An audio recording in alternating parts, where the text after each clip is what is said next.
Account নিয়ে চরম বিপাকে কালীঘাট তৃণমূল। দফায় দফায় একের পর এক অ্যাকাউন্ট ফ্রিজ করেছে পুলিশ ও এনফোর্সমেন্ট ডিরেক্টরেট।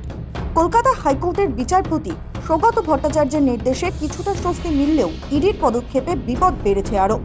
এর মধ্যেই ঘটে গেল আর এক ঘটনা।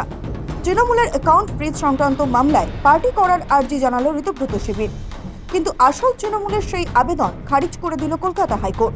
কমিশনের বিচারাধীন বিষয়ে ঢুকতে নারাজ উচ্চ আদালত।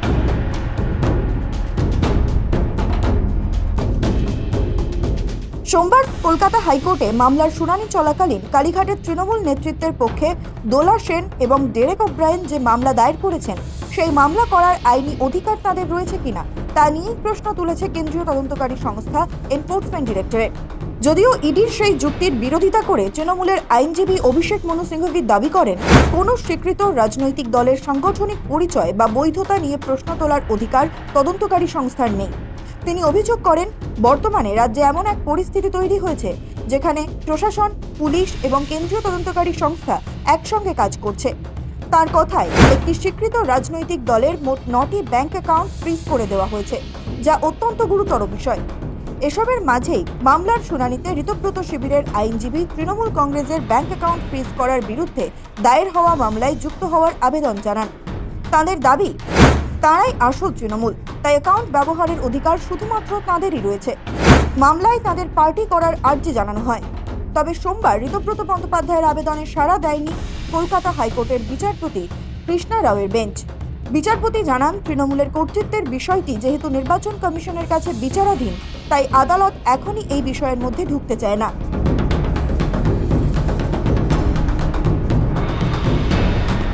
আসলে নিম্ন আদালতের রায়কে হাতিয়ার করেই মূলত সোমবার আদালতে অ্যাকাউন্ট ব্যবহারের কথা বলেন ঋতব্রতরা। এদিকে ইডির আইনজীবী এস.ভি. রাজু সোমবার আদালতে বলেন, এই অ্যাকাউন্ট ব্যবহারে নিষেধাজ্ঞা দিয়েছে নিম্ন আদালত, সেটা গোপন রাখা হয়েছে হাইকোর্টে। একথা শুনে বিচারপতি কৃষ্ণা রাও প্রশ্ন করেন, নিম্ন আদালতের এই মামলায় কালীঘাটপন্থী তৃণমূলকে কি পার্টি করা হয়েছিল? কালীঘাট তৃণমূলের আইনজীবী অভিষেক মনু সিংঘভি বলেন, গোপন করার কথা হচ্ছে কেন, যেখানে এটা অর্ডার হয়েছে কাউকে পার্টি করা হয়নি মামলায়। বিচারপতি সৌগত ভট্টাচার্য নির্দেশ দেন অ্যাকাউন্ট ব্যবহার করা যাবে। এরপরেও ইডি ফ্রিজ করেছে অ্যাকাউন্টগুলি। বিজেপি সরকারকে কটাক্ষ করে তিনি আরও বলেন, ট্রিপল ইঞ্জিন সরকার হলে কি হতো, 3টে এজেন্সি আসতো, অ্যাকাউন্ট ব্যবহারে দেরি করাতেই মামলা করা হয়েছে। আগে কমিশন মৃতদের অ্যাপ্রুভ করুক। আসলে কে আসল তৃণমূল তা ঠিক করতে মমতা ও ঋতব্রত দুই পক্ষের নথি গ্রহণ করেছে জাতীয় নির্বাচন কমিশন।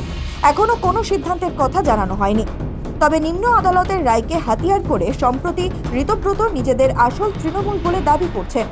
মনু সিংঘভি বলেন, আগে কমিশন তাদের আসল তৃণমূল বলুক। 2রা জুলাই বিচারপতি সৌগত ভট্টাচার্যের পর্যবেক্ষণ ছিল একটা কমিটি গঠন হবে। এরপরেও 7ই জুলাই ইডি অ্যাকাউন্ট ফ্রিজ করে দেয়।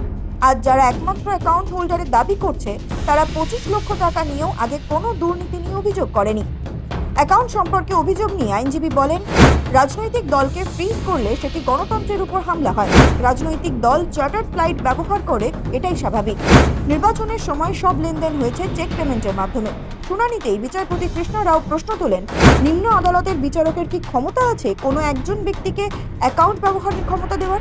ইডি এক্ষেত্রে পুলিশের কাছ থেকে রিপোর্ট নিয়েছিল কিনা সেটাও জানতে চান বিচারপতি। এরপরই ইডির তরফে আইনজীবী ধীরাজ ত্রিবেদী বলেন, শিডিউলড অফেন্সের ক্ষেত্রে এর প্রয়োজনীয়তা নেই।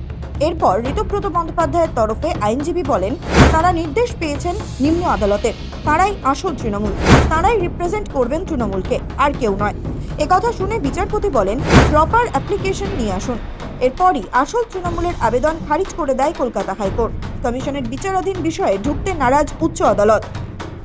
শোভিক চ্যানেলের রিপোর্ট, সময় কলকাতা।